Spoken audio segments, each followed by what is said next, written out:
Bonsoir à tous, je suis Kevin Gall, ministère prophétique. Alors, je vais maintenant vous donner un trésor, de manière à ce que vous puissiez vite grimper en flèche au niveau de l'onction. Et le plus difficile dans ce que je vais vous expliquer, ça va être de mettre ça en pratique de manière régulière. Mais je vous garantis que si vous le faites, vous allez vite être agréable au Seigneur et vous allez vite hériter des promesses de bénédiction de Dieu. Donc vous allez voir, le principe, il n'est pas compliqué. Et là où c'est compliqué, comme je vous le dis, c'est la constance dans ce que je vais vous montrer. Donc il y a un commandement qui nous est donné à nous qui sommes chrétiens. Le Seigneur nous demande de prier pour les autres. On appelle ça l'intercession. L'intercession, c'est quand on se met entre Dieu et une personne et on prie pour la personne en question de manière à ce que Dieu intervienne dans sa vie pour différentes manières. Si par exemple la personne elle est malade, on va prier le Seigneur et on va demander à Dieu son intervention pour guérir cette personne. Surtout si elle est loin, cette personne, et qu'on n'a pas accès à elle tout de suite, et qu'on ne peut pas imposer les mains immédiatement, on peut demander au Seigneur d'agir, d'intervenir, et il peut très bien soulager la personne, voire la guérir totalement, directement, soit lui-même, soit par l'envoi d'un ange, soit par son Saint-Esprit, soit en envoyant un autre serviteur de Dieu, avec le don des guérisons, ou la puissance du Saint-Esprit, qui va agir pour guérir la personne. Bref, Dieu est tout-puissant, il choisit les moyens qu'il veut quand il veut. Mais là où j'aimerais vraiment vous faire comprendre quelque chose, c'est qu'il est important d'être discipliné dans la prière d'intercession, mais également d'être réglé, de bien faire les choses. Parce que des fois, on prie, mais on ne sait pas quoi prier, même si le Saint-Esprit nous aide, il nous inspire des prières, c'est pas forcément bien clair et bien cadré. Alors, pour bien faire les choses, vous pouvez prendre une feuille blanche, ou alors vous pouvez prendre un cahier, il y aura plus de pages, ça sera plus simple. Et dans votre prière d'intercession, il suffit de diviser la feuille en plusieurs colonnes. Donc, alors moi je suis obligé de tenir le téléphone, donc forcément mes traits seront pas bien droits parce que je peux difficilement contrôler la feuille. Mais grosso modo, vous pouvez faire des colonnes. Et dans une colonne, la première colonne, vous allez marquer par exemple famille.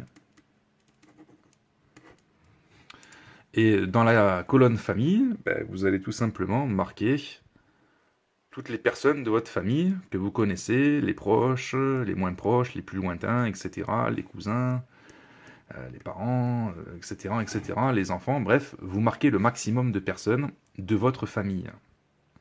Dans l'autre colonne, vous allez marquer église locale, si vous êtes dans une église locale. Et vous allez marquer le maximum de personnes que vous connaissez de votre église locale, etc.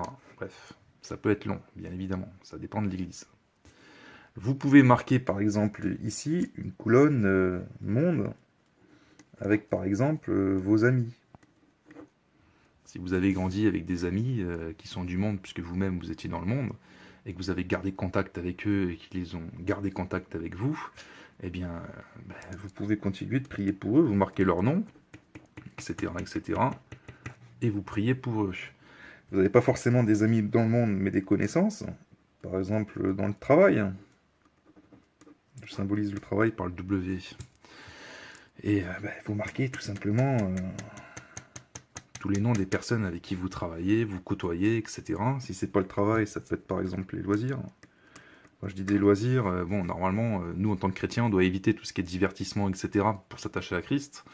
Mais bon, si vous avez quand même des loisirs que vous aimez faire de temps en temps, du sport, ou j'en sais rien moi, hein, il y a diverses activités. Hein, surtout, il faut bien veiller à ce que ces activités ne vous poussent pas à pécher, sinon il faut en sortir. Mais vous pouvez marquer toutes les personnes que vous côtoyez dans ces domaines-là. Je vous signale qu'aussi que Dieu veut que nous soyons dans certains milieux de manière à amener sa parole et à amener les âmes à Christ. Parce que si bien évidemment les personnes nées dans les milieux dans le monde, eh bien ça va être difficile de répandre la parole de Dieu et de témoigner. Donc Dieu fait bien les choses également, seulement il ne faut pas tomber dans le péché là où on met les pieds. Si ton pied est pour toi une occasion de chute, coupe-le. Si ton œil est pour toi une occasion de chute, coupe-le. Pareil pour la main. Voilà, donc la famille, l'église locale, les amis, le travail, les loisirs. Là j'ai mis église locale, mais bon, bien évidemment, on peut faire une autre colonne, hein, mais ça peut être autre église, hein, d'autres églises, d'autres chrétiens, pas forcément votre église locale. Bref, tout ce qui vous viendra à l'esprit. La liste peut être très longue hein, aussi, ça. Hein. Rien que ça, vous pouvez mettre 3 heures de prière d'intercession. Et puis, ici, par exemple, je sais pas, moi, on n'a qu'à mettre ennemis. Donc, si vous avez des ennemis, et normalement on a tous des ennemis, hein, c'est quelqu'un qui n'a pas d'ennemis, il y a un problème. Même Jésus il avait des ennemis, et d'ailleurs, plus vous servez Dieu, plus normalement, vous avez des démons à vos trousses qui vous courent après pour vous barrer la route. Donc c'est pas étonnant d'avoir des ennemis qui se lèvent, tout simplement parce que Satan les envoie également. Je parle des ennemis, pas des ennemis qui vous veulent du mal parce que vous avez fait le mal, ou parce que vous êtes injuste. Je parle des ennemis qui vous veulent du mal sans raison. Hein. Quand on lit les prophètes dans tout l'Ancien Testament, c'était des ennemis qui haïssaient les prophètes sans raison, quoi, sans cause. Donc c'est de ces ennemis-là dont je parle. Et il est question, Jésus nous a ordonné de prier pour nos ennemis. Là-dedans, il faut veiller à prier d'une manière sincère et dans le but de sauver. Je rappelle que Jésus est venu pour sauver. Donc ma vidéo précédente qui s'appelle Dieu venge ses serviteurs explique bien qu'il ne faut pas désirer la mort de son ennemi, mais son salut. Rappelez-vous, Jésus sur la croix, il a dit « Père, pardonne-leur, car ils ne savent pas ce qu'ils font. » Étienne a fait pareil, et c'est dans cet esprit-là que Christ agit encore aujourd'hui, lorsqu'on est vraiment dans la plénitude de l'esprit. On n'a pas envie de se mettre en colère, d'ailleurs c'est un piège de se mettre en colère, puisque la colère n'accomplit pas la justice de Dieu. Ce qui accomplit la justice de Dieu, c'est justement de mettre la colère de côté, de rester dans la présence de Dieu pour discerner les esprits démoniaques, et d'intercéder pour cette personne, d'accord, de manière à ce qu'elle soit délivrée, guérie, etc. Hein. Même si je sais que des injustices, il y en a, et des fois c'est difficile à supporter, je le sais. Voilà, donc là, famille, chrétien, etc. J'ai fait une colonne, mais bon, ça correspond à cette colonne-là, on peut décaler. Ici, ce qui vous vient à l'esprit, hein, ça peut être tout et n'importe quoi. Si par exemple vous avez des sujets de prière concernant les malades, concernant ceux qui sont dans le besoin, concernant, je sais pas moi, quelque chose dans la semaine qui s'est passé, vous avez rencontré une personne, etc., vous avez le sentiment qu'il faut prier pour elle, vous allez mettre, voilà, grosso modo, c'est la case autre, voilà. Voilà, donc ça, c'est tout simple. Ce qui compte après, c'est de se mettre à l'œuvre et de prier. Vous pouvez également prier par exemple pour les autorités spirituelles. Voilà, donc tous les noms des pasteurs que vous connaissez, des leaders, etc., vous les mettez dans cette case. Et quand vous allez commencer à prier pour tout ça, je vous garantis que tout ce qui est colère, amertume, ressentiment, haine, jalousie, tout ça, ça disparaît. Et c'est justement pour ça que le Seigneur nous a demandé de prier, c'est justement pour nous préserver du mal. Parce que quand on prie pour nos ennemis, etc., quand on prie pour les personnes, étant donné qu'on prie sérieusement, sincèrement, quand c'est bien fait, on garde, peu importe ce que Satan va tenter de faire, nous provoquer, nous tenter, semer la division, la discorde, inventer des histoires, faire comme Judas, lui insuffler des mauvaises pensées dans le cœur, de manière à ce qu'il agisse mal, etc. Toutes les magouilles du diable, si vous voulez, ça disparaît. C'est pourquoi je vous dis, si vous mettez ça en pratique, mais le diable, il va devenir complètement cinglé. Il va devenir fou. Il va pas supporter. Si vous faites ça sérieusement et d'une manière constante, mais je vous garantis qu'il va péter un boulon. Et inversement, le Seigneur, il vous visitera très facilement. Et je m'en rappelle, quand j'ai commencé dans le ministère il y a 8 ans, j'avais fait ça, parce que le Saint-Esprit m'avait mis à cœur de faire comme ça, en fait. Pour répondre à toutes les ordonnances qui sont données dans le Nouveau Testament, dans le domaine de l'intercession. Et le soir même, la nuit même, le Seigneur me visite. Je sens sa présence, je sens son amour, et ça me fait pleurer. Et il m'a parlé clairement, il m'a dit, je suis fier de toi. Parce que ce que tu fais là, d'autres ne l'ont jamais compris, malgré le fait qu'ils me servent depuis des années et des années et des années. Il m'a clairement fait comprendre que ce que je faisais là, dans ma jeunesse spirituelle, j'avais que 1 an de conversion, eh bien, malheureusement, il attendait la même chose des pasteurs qui ne le faisaient pas eux-mêmes. Vous voyez?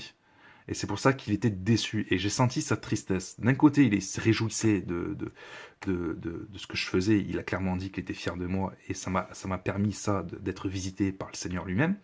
Mais d'un autre côté, j'ai senti sa tristesse et un manque de sérieux au niveau des leaders des églises, des pasteurs, des anciens, etc. Vous voyez, qui pêchent. Rappelez-vous, Samuel, il a clairement dit que qu'il n'allait pas s'arrêter d'intercéder pour le peuple de Dieu, sinon il allait pécher contre Dieu.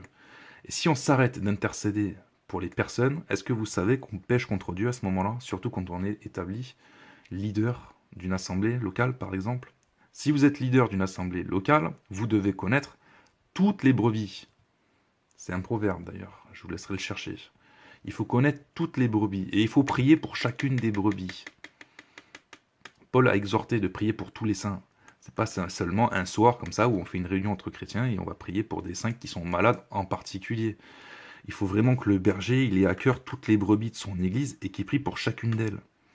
Si vous êtes pasteur et que vous faites ça, vous êtes dans le commandement, il y a une grâce de Dieu spécifique qui est sur vous. Et ça va maintenir l'église dans une certaine protection. Et ça, vous le savez normalement. Hein.